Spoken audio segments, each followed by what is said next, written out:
Hello प्यारे दोस्तों, स्वागत है आपके अपने चैनल पी के यूनिक क्लासेस में। तो आज हम 12th क्लास मैथ अध्याय 1 संबंध एवं फलन के बारे में पढ़ेंगे, जो कि एक्सरसाइज 1.2 में फलन के बारे में पढ़ेंगे और एक्सरसाइज 1.1 में हमने संबंध के बारे में पढ़ा था। तो चलो बिना देरी करते हुए हम एक्सरसाइज 1.2 का पहले बेसिक यानी कि उसका कॉन्सेप्ट जानेंगे, उसके बाद एक्सरसाइज 1.1 का प्रश्नावली को हल करेंगे। तो मैथ को रखते हैं साइड में, पहले इसका कॉन्सेप्ट जानते हैं। चलो, हमारा सबसे पहले आता है फलन के बारे में, यानी कि एक्सरसाइज 1.2 में फलन के बारे में है। तो एक्सरसाइज 1.2, ठीक है। तो फलन यानी कि फंक्शन, फलन को हम कहते हैं फंक्शन।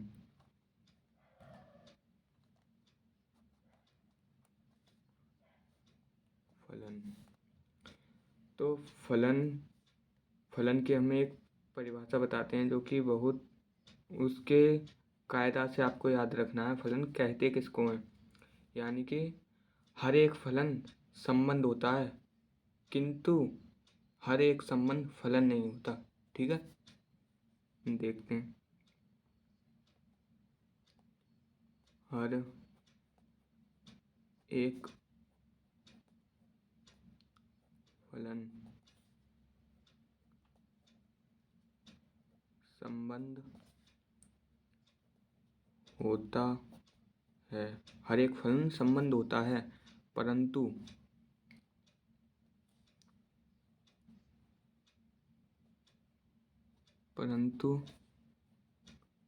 हर एक संबंध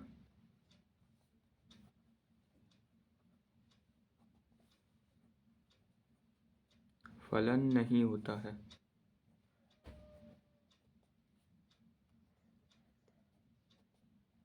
ओके, हर एक फलन संबंध होता है, परंतु हर एक संबंध फलन नहीं होता। ये फलन की आपकी छोटी सी वो नोट्स में लिख लेना है इसको, ठीक है। अब फलन के बारे में जानते हैं, फलन होता क्या है। तो जैसे कि बताते हैं, 1 2 3 हमने एग्जाम्पल की सहायता से बताते हैं। और ए बी सी, तो 1 का ए से, और 2 ने भी हमें ए दिया, और 3 ने सी दिया। और ए से बी में फलन, ए से बी में एक फलन है, ए से बी में हमारा फलन जा रहा है। तो ए को लेते हैं, जैसे कि 1 2 3 ए बी सी। एक यानी कि एक ने ए दिया और एक ने बी दिया और 3 ने हमें सी दिया, ठीक है। और ए से बी में एक फलन जा रहा है, ए से बी में फलन। तो इसमें से फलन कौन सा होगा, अब बताते हैं। एक ही इनपुट, यानी कि एक इनपुट इसमें 2 आउटपुट दे रहा है, और इसमें 2 इनपुट 1 आउटपुट दे रहे हैं। तो 2 या 2 से अधिक इनपुट 1 आउटपुट दें तो ये फलन होता है। और एक इनपुट 2 या 2 से अधिक आउटपुट दें तो ये फलन नहीं होता, यानी कि यह फलन है और यह फलन नहीं है, ठीक है। ये तो फलन होगा, ये फलन नहीं होगा, क्योंकि 2 या 2 से अधिक इनपुट 1 आउटपुट दे रहे हैं तो ये फलन है। और एक इनपुट 2 या 2 से अधिक आउटपुट दे तो ये फलन नहीं हुआ, ठीक है। तो चलते हैं, अब एक और कॉन्सेप्ट है इसका।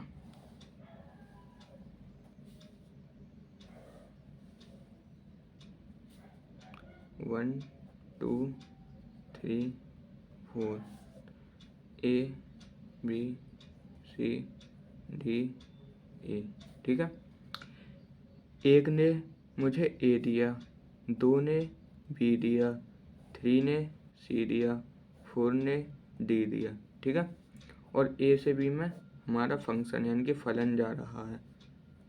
ठीक है, तो इसको बोलेंगे हम प्रतिबिंब यानी कि प्रतिचित्रण, प्रतिबिंब। ठीक है, और प्रतिचित्रण भी कहते हैं इसको। और इसको बोलेंगे अवयव, अवयव। ठीक है, इसको अवयव, इसको प्रतिचित्रण। और इसको, इस वाले को, ए वाले को सेट यानी कि ए में जो अवयव हैं इसको बोलते हैं इनपुट।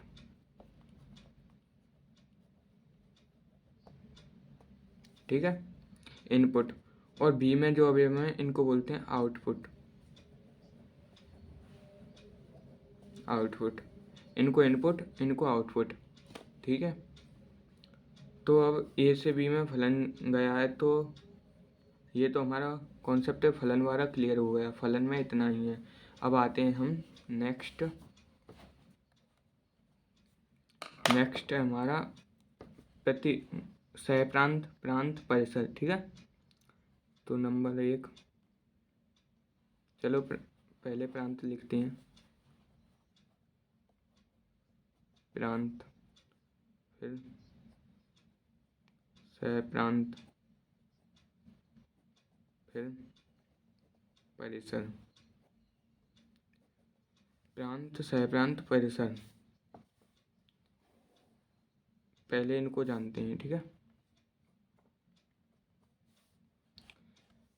तो हम एग्जाम्पल की सहायता से लेंगे जो कि आपको समझ में आए।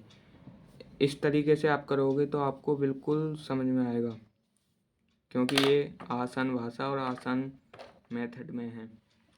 हम इसमें लेते हैं 1, 2, 3, 4, 5। ठीक है, और इसमें ए, बी, सी, डी, ई, एफ और जी। ओके, अब हमारा एम, 1 ए दे रहा है, 2 बी दे रहा है, 3 ने सी दिया, 4 ने डी दिया, 5 ने ई दिया। ठीक है, और ए से बी में फलन जा रहा है, ए से बी में फलन जा रहा है। ठीक है, तो हमें देखना है प्रांत। देखो 1, 2, 3, 4, 5। एक हमें ए दे रहा है, 2 बी दे रहा है, 3 सी दे रहा है, 4 डी दे रहा है, 5 ई दे रहा है, और ए से बी में फलन जा रहा है। ठीक है, तो हम नंबर 1 देखेंगे प्रांत, प्रांत किसे कहते हैं। और नंबर 2 देखेंगे परिसर, परिसर किसे कहते हैं। नंबर 3 देखेंगे सहप्रांत,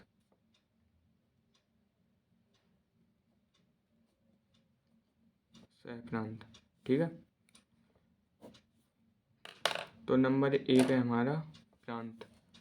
प्रांत 1 का संबंध ए से है, यानी कि ए के सभी अवयवों को, जिसका रिलेशन है, जिसका इसमें फंक्शन जा रहा है, और जिसका 1 का ए से है, 2 का बी से है, तो इसको ए वाले सेट को हम प्रांत कहते हैं। ए वाले अवयवों को प्रांत, जैसे कि 1, 2, 3, 4, 5 और 5 तक ही हैं। ठीक है, और परिसर जिसका ये, जैसे कि 1 ने ए दिया, 2 ने बी दिया, जिसका रिलेशन है यानी कि इसका इससे है, और जो छूट रहे हैं उनका नहीं, जिसका है, तो ये है परिसर होते हैं हमारे। ये हमारे परिसर हैं, यानी कि परिसर हुए हमारे ए, बी, सी, डी, ई।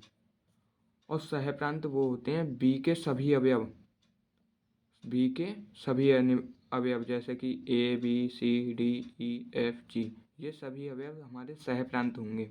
जो छूट रहे हैं वो भी, और जो जिनका वो 3 का सी से है, 4 का डी से है, ये सभी मिलकर सहप्रांत होते हैं। जैसे कि ए, बी, सी, डी, ई, एफ और जी। ठीक है, तो हमने ये भी कंप्लीट कर लिया। अब नेक्स्ट आते हैं।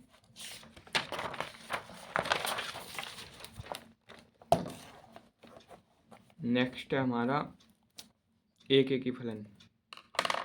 अब एक फलन किसे कहते हैं, चलो जानते हैं।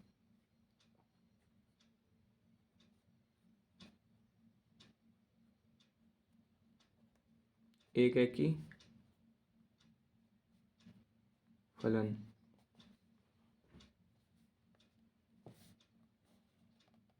एक फलन किसे कहते हैं। तो एक फलन के लिए हम पहले आपको इसी मेथड से समझाएंगे। ये सब में सरल मेथड है, ठीक है।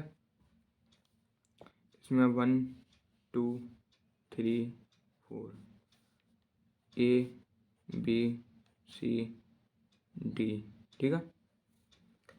अब 1 ने मुझे ए दिया, 2 ने मुझे बी दिया, 3 ने सी दिया और 4 ने डी दिया। और ए से बी में हमारा फंक्शन जा रहा है, ए से बी में फलन, ठीक है। तो एक ही कब होता है, एक इनपुट एक आउटपुट दे, एक इनपुट एक आउटपुट दे तो उसे एक ही फलन कहते हैं। यानी कि एक अवयव एक ही दे, जैसे कि एक ने ए दिया, 2 ने बी दिया, यानी कि एक इनपुट एक आउटपुट दे तो उसे एक ही फलन कहते हैं, ठीक है। तो मैं लिखता हूँ, एक इनपुट एक आउटपुट दे, एक इनपुट एक आउटपुट दे तो उसे एक ही फलन कहते हैं, ठीक है। एक ही फलन कहते हैं। अब एक के बाद आता है हमें गणितीय रूप में कैसे लिखेंगे इसको।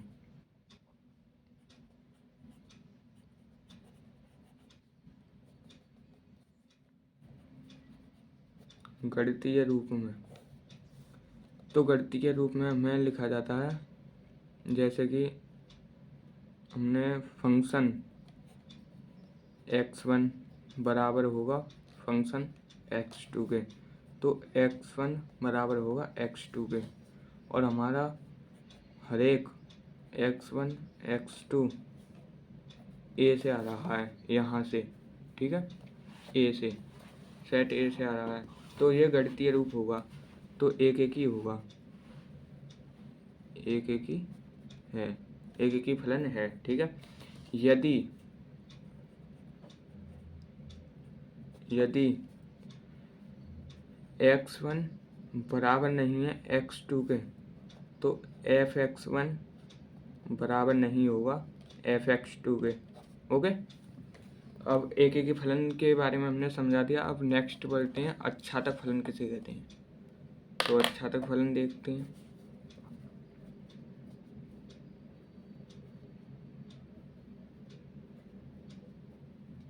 अच्छादक फलन, अच्छादक फलन के बारे में जानते हैं। अच्छादक फलन क्या होता है,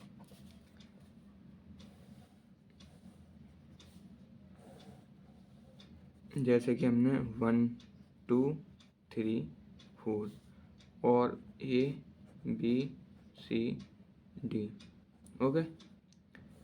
एक ने मुझे ए दिया, 2 ने मुझे बी दिया, 3 ने मुझे सी दिया और 4 ने मुझे डी दिया, ठीक है।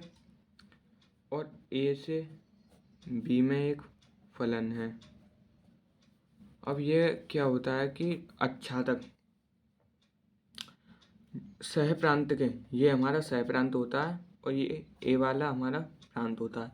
सह प्रांत के प्रत्येक अवयव का, एक भी नहीं छूटना चाहिए, प्रत्येक अवयव का। अनंत है तो अनंत अवयवों का।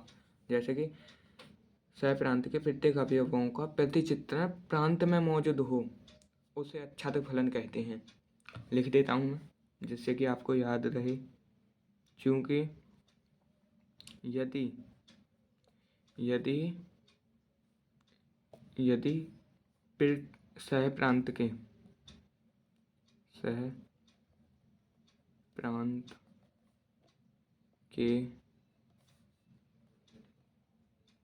प्रत्येक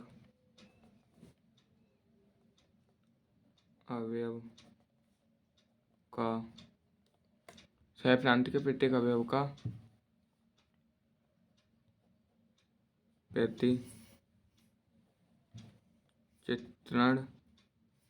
प्रतिचित्रण सह प्रांत के प्रत्येक अवयव का प्रतिचित्रण प्रांत में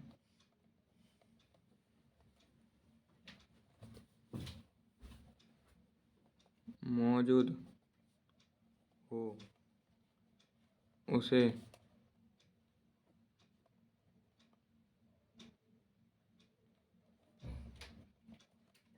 आच्छादक फलन कहते हैं। ठीक है। आच्छादक फलन के लिए एक और है, यानी कि सह प्रांत बराबर होना चाहिए परिसर के।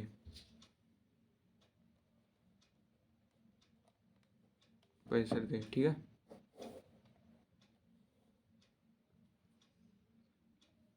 आच्छादक फलन कब होता है? यदि सह प्रांत के प्रत्येक अवयव प्रांत में मौजूद हों तो उसे आच्छादक फलन कहते हैं। सह प्रांत बराबर होना चाहिए परिसर के। ठीक है। अब बहु एक फलन किसे कहते हैं, उसे देखते हैं। नेक्स्ट है हमारा बहु एक फलन। बहु एक फलन कहते हैं हम, जैसे कि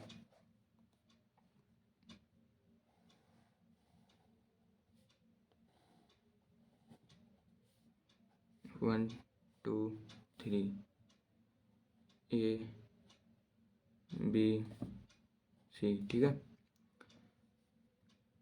एक ने मुझे ए दिया और 2 ने भी मुझे ए दिया और 3 ने मुझे सी दिया,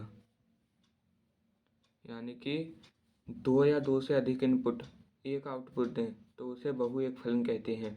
यानी कि एक से अधिक, बहु का मतलब है एक से अधिक इनपुट एक ही आउटपुट दें तो उसे बहु एक फलन कहते हैं।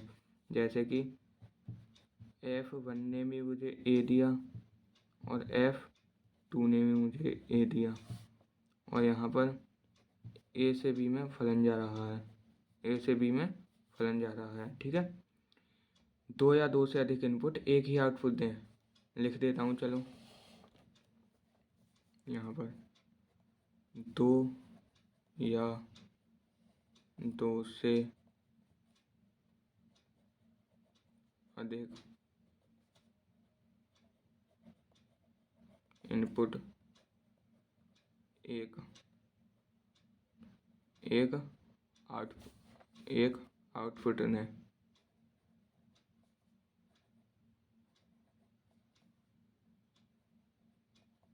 2 या 2 से अधिक इनपुट एक आउटपुट दें तो उसे बहु एक फलन कहते हैं।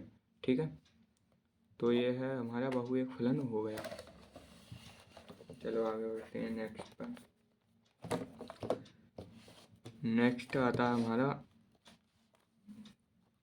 अंतःक्षेपी फलन। अंतःक्षेपी फलन। ठीक है। तो अंतःक्षेपी फलन किसे कहते हैं?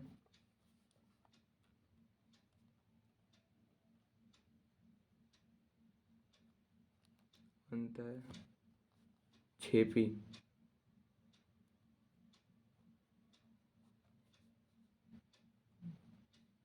चलो यहाँ पर नहीं, ठीक है।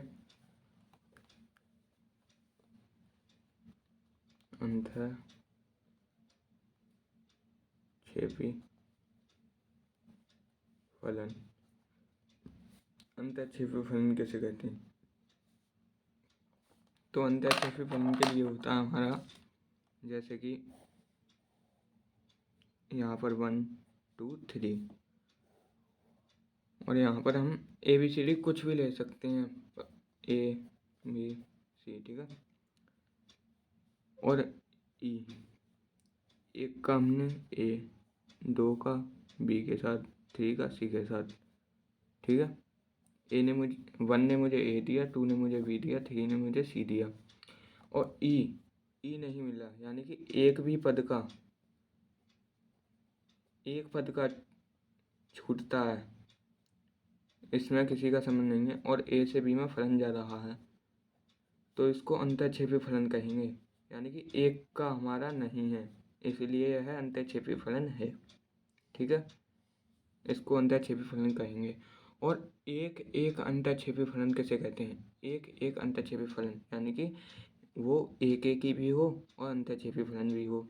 इसी में मैं समझा देता हूँ। एक अंतःक्षेपी फलन। एक अंतःक्षेपी फलन किसे कहते हैं? एक इनपुट एक आउटपुट दे तो एक ही फलन होता है, और अंतःक्षेपी यानी कि किसी एक का छूट जाता है उसे अंतःक्षेपी कहते हैं। तो यह एक ही भी होगा और अंतःक्षेपी फलन भी होगा। एक इनपुट एक आउटपुट दे रहा है, एक ही भी है और किसी एक का छूट रहा है तो अंतःक्षेपी भी है, तो एक अंतःक्षेपी हो गया, ठीक है। अब नेक्स्ट बढ़ते हैं। नेक्स्ट है हमारा बहु एक फलन हो गया। नेक्स्ट पर आते हैं, हाँ, एक अक्षातक फलन, बहु एक अक्षातक फलन, ठीक है। बहु एक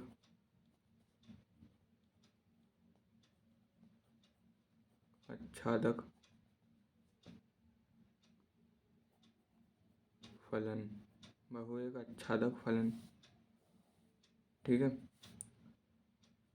तो इसके लिए हमें क्या करना है कि बहु एक अक्षातक फलन, चलो देखते हैं, यानी कि 1 2 3। बहु का मतलब है बहु एक फलन भी हो और अक्षातक फलन भी हो, जैसे कि 1, यहाँ पर ABC मान लिया, एक ने मुझे A दिया और 2 ने मुझे A दिया और 3 ने मुझे C दिया, ठीक है।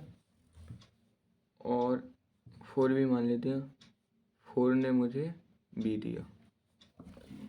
तो यह बहु एक फलन कैसे है? यानी कि 2 या 2 से अधिक इनपुट एक आउटपुट दे रहे हैं, तो ये तो बहु एक फलन होगा।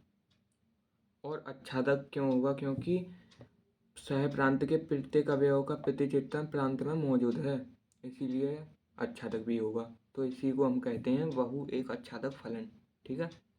फिर से समझा देता हूँ।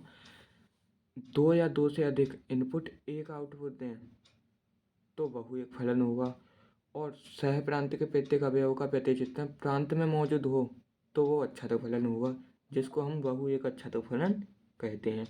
तो हमारा ये भी टॉपिक क्लियर हो चुका है, ठीक है। अब नेक्स्ट टॉपिक को देखते हैं, नोट कर लिख लो।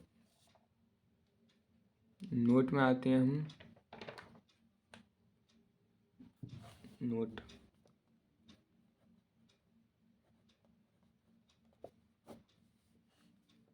नोट के लिए है कि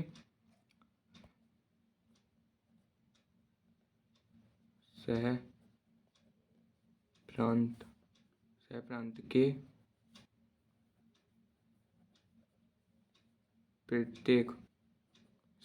के प्रत्येक अवयव का प्रतिचित्रण प्रांत में मौजूद है। सह प्रांत के प्रत्येक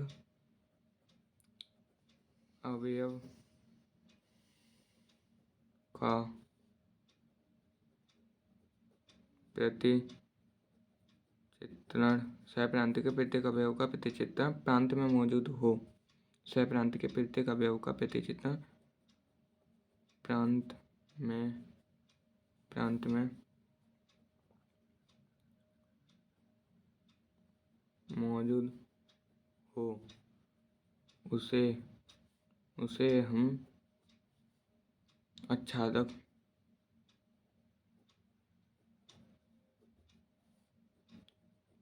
फलन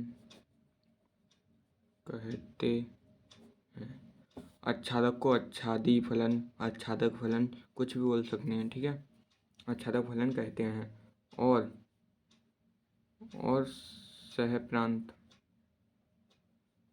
सहप्रांत बराबर होना चाहिए परिसर के।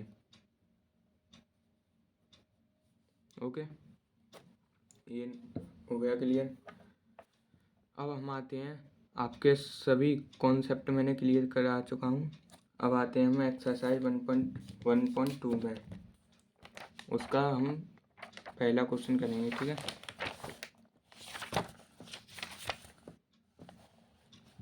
पहला क्वेश्चन कह रहा है कि सिद्ध कीजिए एफ एक्स यानी कि फलन 1/x द्वारा परिभाषित फलन एफ आर स्टार से आर स्टार एक की तथा आच्छादक है।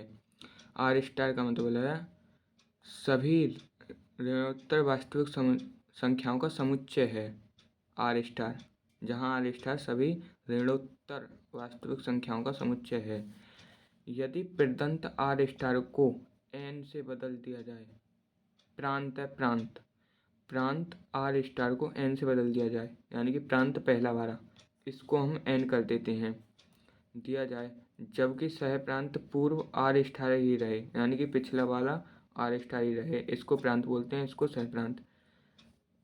तो भी क्या यह परिणाम सत्य होगा? तो हमें सिद्ध करना है। यदि हम किसी चीज़ को सिद्ध करेंगे तो भाई लैंग्वेज से, और किसी चीज़ को हमें मना करना है तो भाई एग्जाम्पल द्वारा मना करेंगे, ठीक है। चलो हम करते हैं प्रश्नावली को चालू।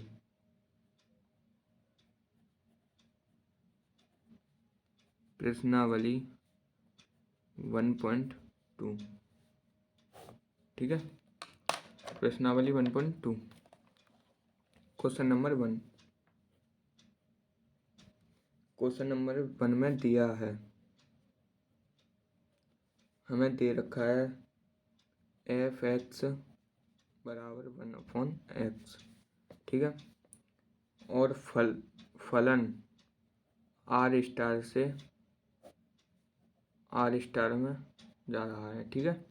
आर स्टार से आर स्टार में जा रहा है, तो हमें चेक करना है कि आच्छादक है और एक ही है।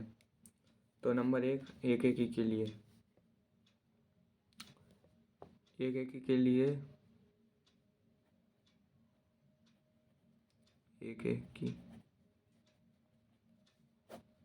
एक के लिए होता है हमारा f(x1), जैसे कि f(x1) बराबर होना चाहिए f(x2) के। तो f(x1) की जगह हम 1/x रखते हैं, 1/x1 हो जाएगा और 1/x2 हो जाएगा, ठीक है। और क्रॉस गुणा करते हैं तो x1 बराबर x2 हो जाएगा, यानी कि एक ही है। x1 बराबर x2 आ चुका है, ठीक है। तो एक ही है, एक ही है। और आपको मैं चलो एग्जांपल दे देता हूँ।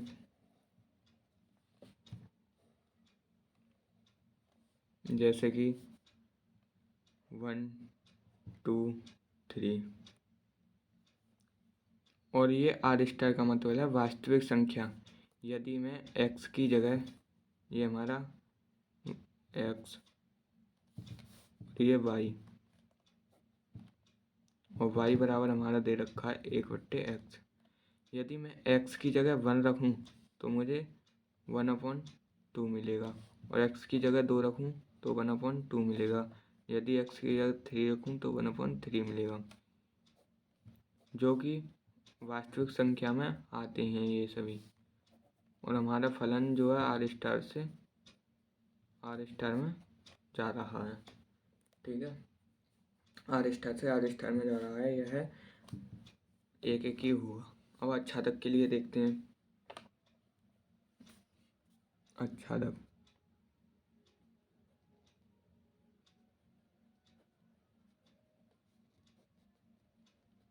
आच्छादक के लिए क्या होगा कि मानना पड़ेगा, माना एफ एक्स बराबर हमें वाई मानना पड़ेगा। तो हम वाई बराबर एफ एक्स की वैल्यू है 1/x। यदि एक्स को इधर को ले जाएंगे तो एक्स बराबर हो जाएगा 1/y। तो आच्छादक के लिए क्या बनेगा कि यहाँ पर हमारा x बराबर हो गया 1/y और यहाँ पर y रहेगा।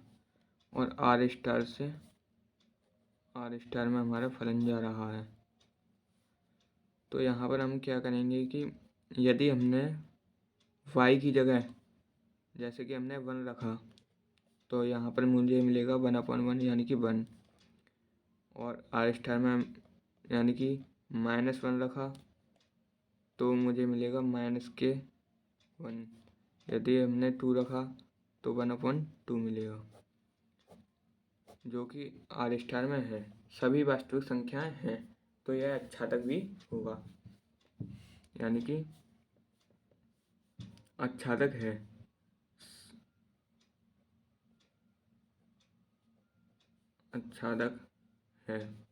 आच्छादक है यानी कि सहप्रांत बराबर है परिसर के। ओके, सहप्रांत बराबर है परिसर के, तो यह आच्छादक होगा। एक की भी है, आच्छादक भी है, हमने सिद्ध कर लिया। और इस क्वेश्चन के नेक्स्ट पार्ट पर चलते हैं। आगे भी बोला है, यदि प्रांत को आर स्टार को एन से बदल दिया जाए जबकि सहप्रांत पूर्व आर स्टार ही रहे तो क्या यह परिणाम सत्य हुआ? तो देखते हैं आगे।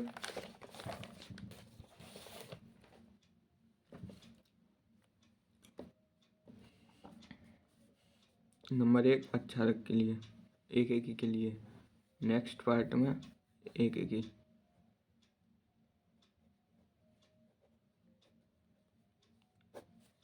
के लिए क्या है कि जैसे कि मैं ले लेता हूँ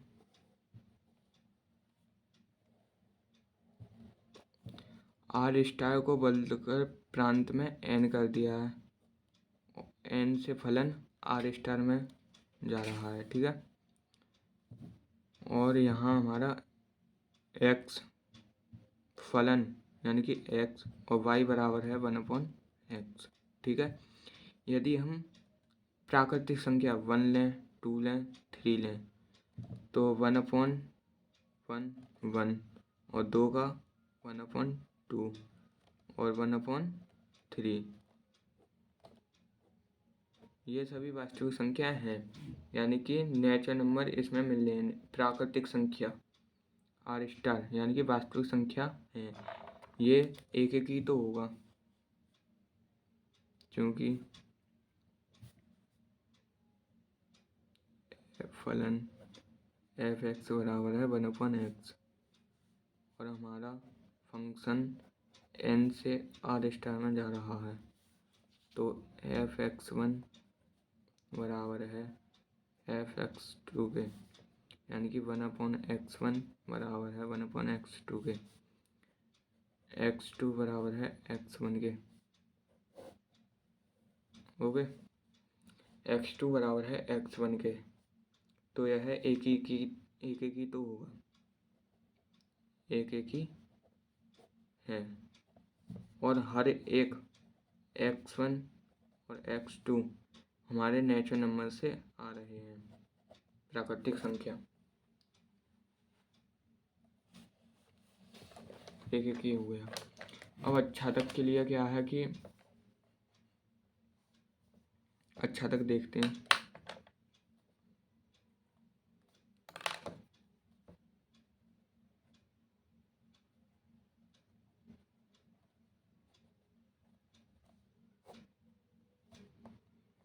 आच्छादक के लिए है हमारे पास जैसे कि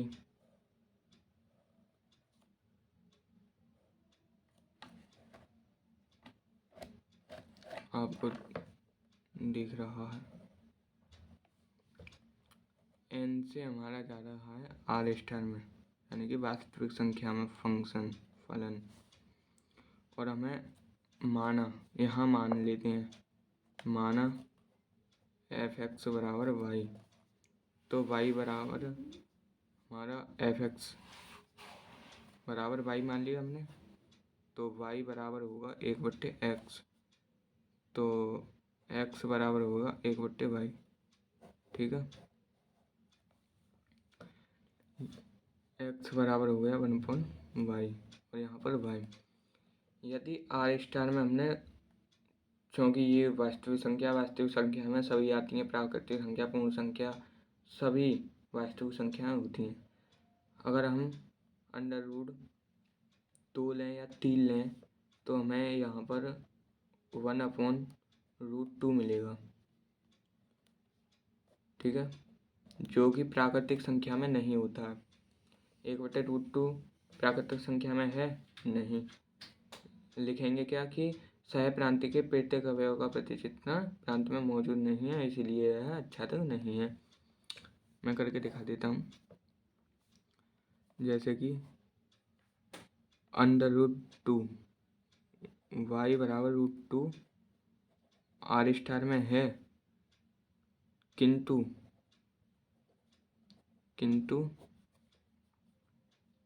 x बराबर 1/√2 n में नहीं है, इसलिए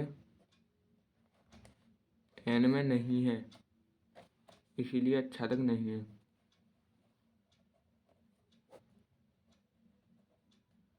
ठीक है, आच्छादक नहीं होगा। तो ये पहला सवाल हमारा कंप्लीट हो चुका है। अब सेकंड सवाल पर आते हैं। सेकंड बोल रहा है कि निम्नलिखित फलनों में एक की तथा आच्छादक गुणों की जांच कीजिए। इसमें पार्ट दे रखे हैं, 1 2 3 4 5 पार्ट हैं। पहला पार्ट है एफ एक्स बराबर एक्स, उसके द्वारा प्रदत्त फलन n से n में जा रहा है, यानी कि प्राकृतिक संख्या से प्राकृतिक संख्या में जा रहा है। तो दूसरे का पहला पार्ट करते हैं।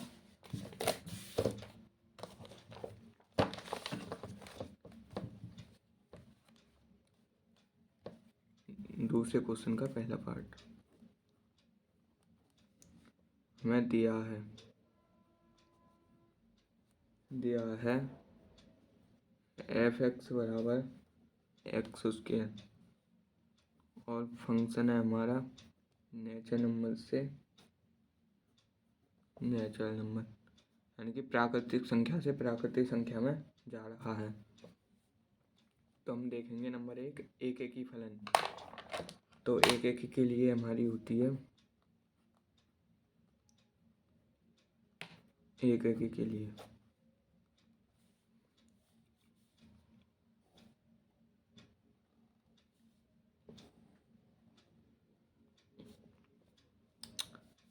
हमें यह है x और y बराबर है एक्स स्क्वायर, और प्राकृतिक संख्या में हमारा फलन जा रहा है।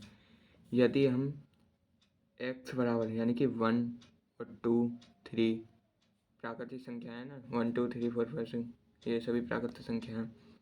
यदि 1 रखें तो हमें 1 मिलेगा, 1 का वर्ग 1, इसकी जगह 1 रखें। यदि 2 रखें, जैसे कि 2 का वर्ग 2 तो बराबर 4। यदि 3 रखें तो 3 का वर्ग 9। ठीक है, तो हमें ये मिला, यानी कि एक इनपुट एक आउटपुट दे रहा है, तो एक ही फलन है। देखो, इसका इससे है और 2 का 4 से है, 3 का 9 से है। एक इनपुट एक ही आउटपुट दे रहा है, तो ये एक ही है। एक के लिए है f(x1) बराबर होगा f(x2) के, और x1 की जगह हमें x उसके रखना है। जैसे कि x² 1 बराबर x² 2, तुलना करने पर हमें मिलेगा x1 बराबर x2, क्योंकि हर एक x1 x2 हमारे प्राकृतिक संख्या n से आ रहा है, अर्थात एक एक ही है, एक एक ही है, एक एक ही फलन है। अब आते हैं नेक्स्ट अच्छादक पर। अच्छादक फलन नंबर 2। अच्छादक फलन के लिए क्या करेंगे कि इसी से समझाते हैं। हमारा प्राकृतिक संख्या में फलन जा रहा है और ये x बराबर ये y माना, इसमें मानते हैं, माना f(x) बराबर y, f(x) बराबर y मानते हैं और y बराबर हमारा होगा f(x) की है x²।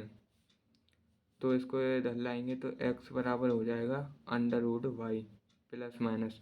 अब इसको छोड़ो, इसको हम ऐसे लिख सकते हैं, ऐसे लिखेंगे x बराबर √y। ठीक है, तो इसमें देखते हैं x बराबर √y। यदि हम y में प्राकृतिक संख्या 1 2 3 कुछ भी ले सकते हैं, तो 1 लिया हमने तो इधर को हमारा √1, यदि 2 लिया तो √2, जो कि n में नहीं है, प्राकृतिक संख्या में √2 नहीं आता है, तो इसीलिए यह है एक एक ही अच्छादक नहीं है। एक एक ही तो होगा पर अच्छादक नहीं है। तो कैसे लिखेंगे, क्योंकि y बराबर √2 ना, y बराबर 2 n में है, किंतु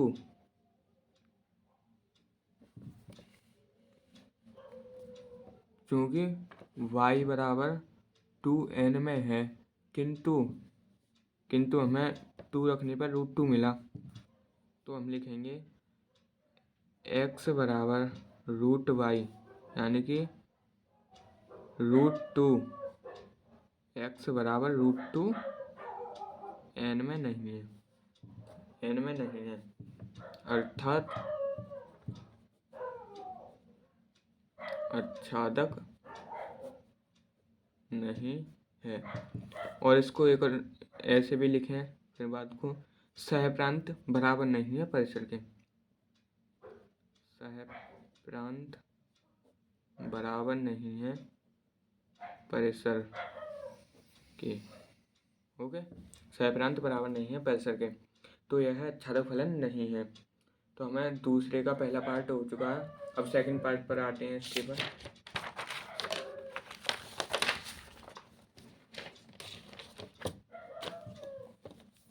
सेकंड पार्ट में हमें दिया है, क्वेश्चन वही है लेकिन यहाँ z कर दिया है, यानी कि फलन z से z में, यानी कि पूर्णांक, z एक पूर्णांक होता है, पूर्णांक से पूर्णांक में फलन है। f(x) बराबर x² द्वारा प्रदत्त फलन पूर्णांक से पूर्णांक में जा रहा है। तो चलो इसको भी करते हैं। दिया है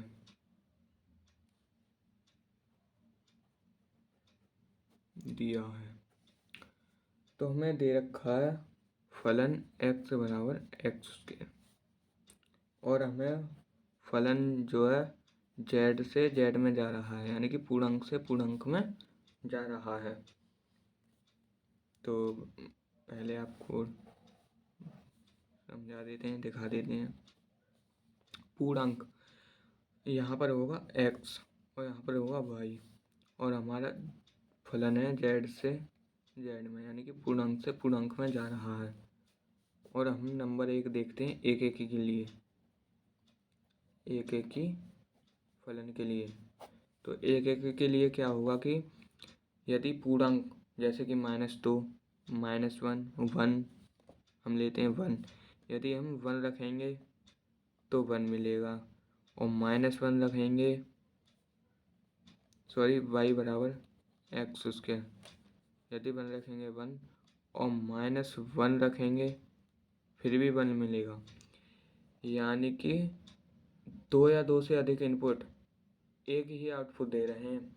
इसने भी 1 दिया -1 ने, और 1 +1 ने भी 1 दिया, तो यह एक ही नहीं है। दिखाते हैं आपको। हम लिखेंगे चूँकि 1 बराबर नहीं है -1 के, क्योंकि फलन 1 ने भी मुझे 1 दिया और फलन -1 ने भी मुझे 1 दिया, इसीलिए यह एक ही फल नहीं है। अतः यह एक ही फलन नहीं है, एक ही फलन नहीं है। ठीक है, क्योंकि 1 में मुझे 1 दे रहा है और -1 में भी मुझे 1 दे रहा है, इसीलिए यह एक ही फलन नहीं है। अब आ जाते हैं आच्छादक फलन पर। आच्छादक फलन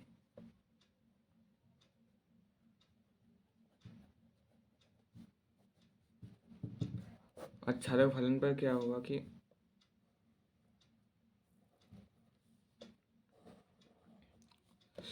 और जेड से जेड में यानी कि पूर्णांक से पूर्णांक में फलन जा रहा है, और यहाँ पर एक्स वाई, और हम मान लेते हैं, माना एफ एक्स बराबर वाई, तो एफ एक्स बराबर वाई है हमारा, तो वाई बराबर हमने एक्स उसके लिख लिया, और एक्स बराबर हमारा होगा √y, यानी कि एक्स बराबर √y। यदि हम y की जगह पूर्णांक या -1 रखें या 2 रखें, हम √2 रखते हैं, -√2। ठीक है, सॉरी -2 रखते हैं, -2 रखा हमने, तो यहाँ पर -√2 हो जाएगा, जो कि पूर्णांक नहीं होता है। -√2 पूर्णांक नहीं होता है, ये है काल्पनिक संख्या होती है, तो -√2 आ गया, इसीलिए यह आच्छादक नहीं है। अब कैसे लिखेंगे इसको, तरीका देखते हैं। आच्छादक के लिए y बराबर -2 हमारा z में है, यानी कि पूर्णांक से है, किंतु x बराबर √-2 पूर्णांक में नहीं है, अर्थात फलन आच्छादक फलन नहीं है। आच्छादक फलन नहीं है। ठीक है, आच्छादक फलन नहीं होगा। और सहप्रांत बराबर नहीं है परिसर के, यानी कि कैसे इसको इस प्रकार भी लिख सकते हैं कि सहप्रांत के प्रत्येक अवयव का प्रतिचित्रण प्रांत में मौजूद नहीं है, इसलिए आच्छादक नहीं है। तो आच्छादक के लिए हुआ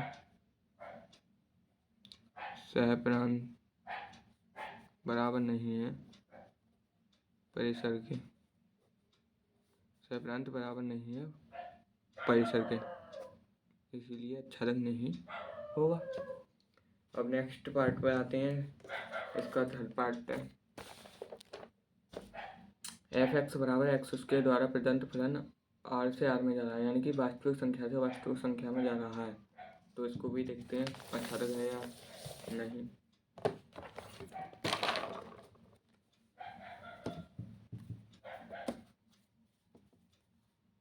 दूसरे का थर्ड पार्ट, तो हमें दिया है एफ एक्स बराबर एक्स स्क्वायर, ठीक है, और फलन हमारा आर से आर में जा रहा है, ठीक है। तो एक के लिए देखना है, एक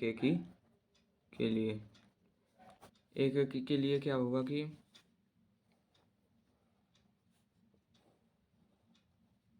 जैसे कि फलन हमारा आर से आर में, यानी कि वास्तविक संख्या से वास्तविक संख्या में जा रहा है, और y बराबर एक्स स्क्वायर है। यदि हम वास्तविक संख्या जैसे कि -2 लेते हैं, 1 लेंगे तो 1 का उसके करेंगे तो 1 आएगा, और -1 लेंगे, -1 का उसके करेंगे तो 1 आएगा।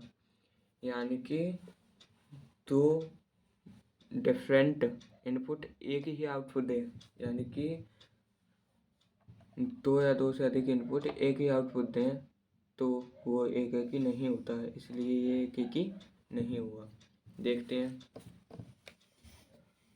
एक के लिए, यानी कि मैं लिखता हूँ 1 बराबर नहीं है -1 के, क्योंकि f 1 ने में मुझे 1 दिया और f -1 ने में मुझे 1 दिया, इसीलिए यह एक की फलन नहीं है। इसीलिए अतः यह एक ही नहीं है, और हर 1, -1 जो आया है हमारा और वास्तविक संख्या से लिया है। ठीक है, एक ही तो हो गया, यानी कि एक ही नहीं होगा। अब अच्छा तक के लिए आते हैं।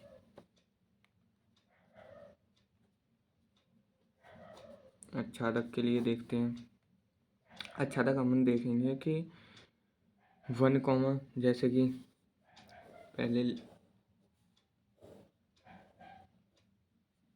इसके बगैर कुछ नहीं है। ये बहुत आसान भाषा में, सरल भाषा में, जिससे आप समझ सकें। अच्छा तक के लिए हमने मान लिया, माना f(x) बराबर y, और y बराबर हो गया x², x बराबर हो गया √y। तो यहाँ पर x बराबर √y और यहाँ y, और हमारा r से r में फलन जा रहा है, यानी कि वास्तविक संख्या से वास्तविक संख्या में। यदि हम y की जगह जैसे कि हमने ले लिया -2 ले लेते हैं, क्योंकि r में तो सभी होती हैं वास्तविक संख्या। हमने -2 लिया, या -3 ले सकते हैं, कुछ भी ले सकते हैं, और यहाँ -2 हो गया। ये तो काल्पनिक संख्या है, यह वास्तविक संख्या में नहीं आती है। ठीक है, तो यह अक्षरक नहीं होगा, क्योंकि चलो कायदा से लिखते हैं। देखो y बराबर मैंने -2 r में है, यानी कि वास्तविक संख्या में है, किंतु √2, यानी कि x बराबर √-2 r में नहीं है, अर्थात अच्छादक नहीं है, अर्थात अच्छादक नहीं है, अर्थात अच्छादक नहीं है। अब अच्छादक नहीं है, यानी कि सहप्रांत बराबर नहीं है परिसर के, सहप्रांत बराबर नहीं है परिसर के, सहप्रांत बराबर नहीं है परिसर के, ना तो ये एक ही हुआ, ना अच्छादक होगा। ठीक है, अब नेक्स्ट आते हैं चौथे पार्ट पर, दूसरे के चौथा पार्ट। f(x) बराबर हमें दे रखा है x का क्यू द्वारा प्रदत्त फलन प्राकृतिक संख्या से प्राकृतिक संख्या में जा रहा है, यानी कि n से n में प्राकृतिक संख्या से प्राकृतिक संख्या में जा रहा है। चलो देखते हैं।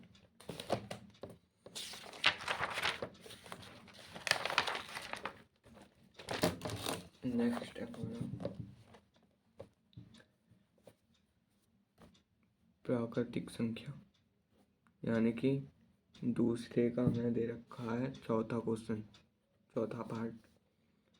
जो चौथे पार्ट में हमें जो दिया है वो है f(x) बराबर x का क्यू द्वारा प्रदत्त फलन, यानी कि जो फलन है हमारा n से n में जा रहा है, यानी कि प्राकृतिक संख्या से प्राकृतिक संख्या में जा रहा है। और नंबर 1 जो हम देखते हैं वो देखते हैं एक ही फलन है या नहीं। तो एक ही फलन जानने के लिए पहले हम वही मेथड पहले इन्हें बना लो। ये सब में आसान मेथड है, आप इससे करोगे तो कभी भी क्वेश्चन को रटना नहीं पड़ेगा। चलो करते हैं। जैसे कि x और y बराबर हमारा है x3, और यहाँ पर लिखते हैं हम प्राकृतिक संख्या n से n में फलन जा रहा है 1 2 3 ऐसे होते हैं, चलते जाते हैं प्राकृतिक संख्या। ठीक है, यदि हम 1 रखेंगे तो 1 आएगा। ठीक है, 2 रखेंगे तो हमारा आएगा 2 का 4 दूनी 8 8, और 3 का आएगा 3 3 9 9 3 27। ठीक है, यानी कि एक इनपुट, यदि हम इसका एक इनपुट एक ही आउटपुट दे रहा है, एक इनपुट एक ही आउटपुट दे रहा है। ठीक है, एक इनपुट एक ही आउटपुट दे रहा है। जैसे कि 1 ने मुझे 1 दिया, 2 ने मुझे 8 दिया, 3 ने मुझे 27 दिया। कैसे दिया? क्योंकि यहाँ पर x की जगह रखेंगे हम। ठीक है, एक इनपुट एक ही आउटपुट दे रहा है, तो यह है एक एक ही नहीं, एक एक ही है। जैसे कि fx1 बराबर है fx2 है, यानी कि x1 की जगह x1 बराबर x2 की तुलना करने पर हो जाएगा x1 बराबर x2, और हर एक x1 x2 हमारा जो है प्राकृतिक संख्या से आ रहा है, अर्थात एक एक ही है, अर्थात एक एक ही फलन है, एक एक ही है। ठीक है, अब आते हैं अच्छादक के लिए।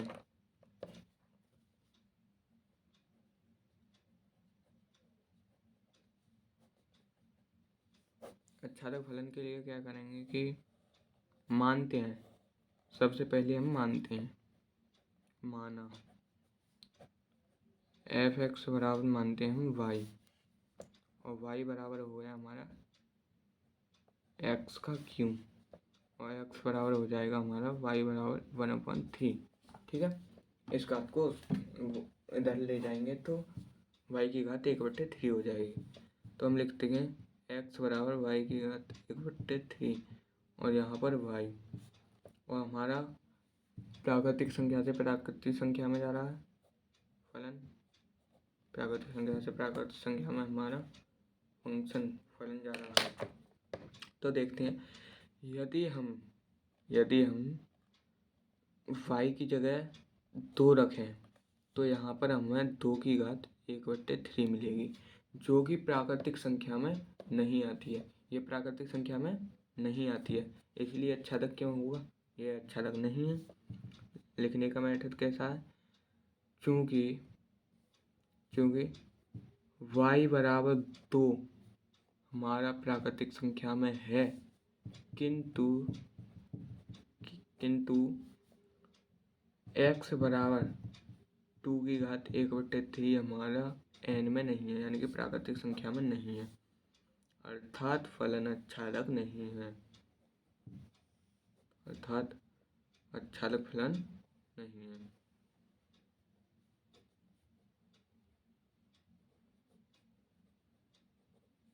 अच्छादक फलन नहीं है, तो ये भी, यानी कि, और आप इसे भी लिख देंगे कि सहप्रांत बराबर नहीं है परिसर के, तो हो जाएगा। एक ही तो था, लेकिन अच्छादक नहीं है। अब आते हैं सेकंड के नेक्स्ट क्वेश्चन पर, यानी कि हम इसको देखते हैं फिफ्थ वाले को।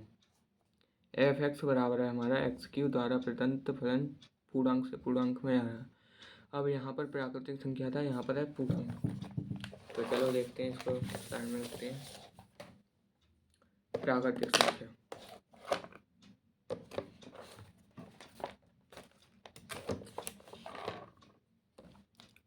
ओके। अब हम आते हैं सेकंड के फिफ्थ क्वेश्चन में। इसमें दिया है, क्या दिया है कि f(x) बराबर है x3, और हमारा जो फलन है वो पूर्णांक से पूर्णांक में जा रहा है। ठीक है, तो सबसे पहले हम एक एक को चेक करते हैं।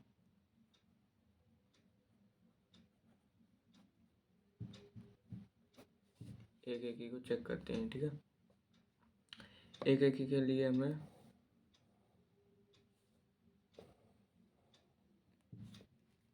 देखो, ये x है और ये y बराबर x³। ठीक है, और ये पूर्णांक से पूर्णांक में हमारा फलन जा रहा है।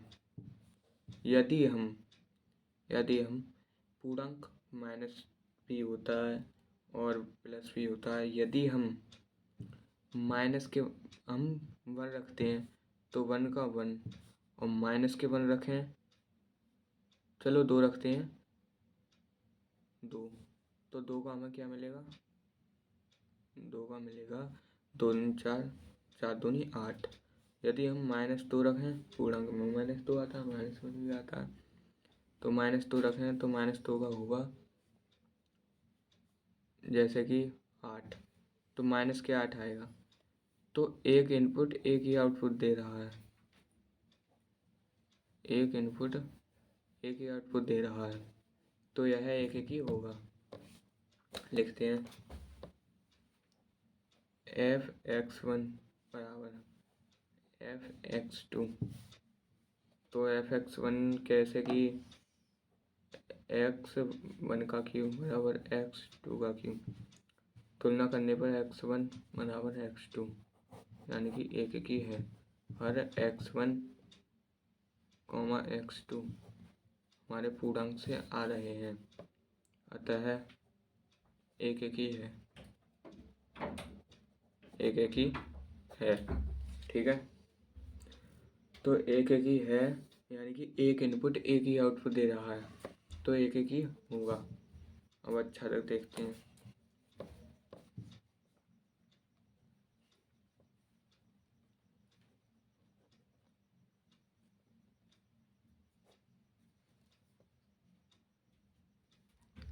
अच्छा तक के लिए क्या है कि जैसे कि चलो यहाँ पर मैं लिखता हूँ,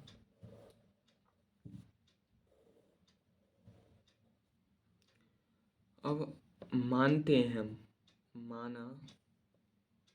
हम क्या मानेंगे, माना f(x) जैसे कि f(x) बराबर y और y बराबर x और x बराबर y की घात 1/3, x बराबर y की घात 1/3 और y, और हमारा जो है फलन है पूर्णांक से पूर्णांक में जा रहा है।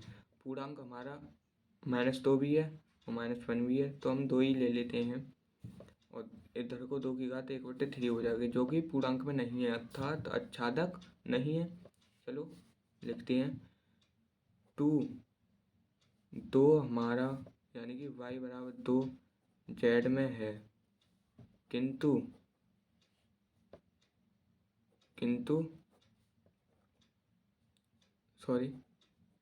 x बराबर 2 की घात 1/3 z में नहीं है, यानी कि पूर्णांक में नहीं है, अर्थात फलन नहीं है। अर्थात क्या नहीं है, अर्थात यह एक आच्छादक फलन नहीं है।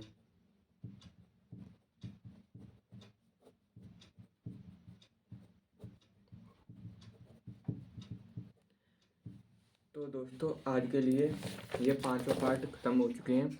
हम नेक्स्ट पार्ट में तीसरे क्वेश्चन से चालू करेंगे। आज के लिए इतना ही, क्योंकि प्रश्नावली एक्सरसाइज 1.2 हमने इसका बेसिक कवर किया था, इसीलिए वीडियो ज़्यादा लंबी हो जाएगी, बोरिंग टाइप, इसीलिए आप यहीं तक रहने देते हैं। अगले पार्ट में हम तीसरे क्वेश्चन से चालू करेंगे। तो आज के लिए इतना ही, फिर मिलेंगे किसी नई वीडियो नए टॉपिक के साथ। जब तक के लिए बाय बाय, धन्यवाद। ओके।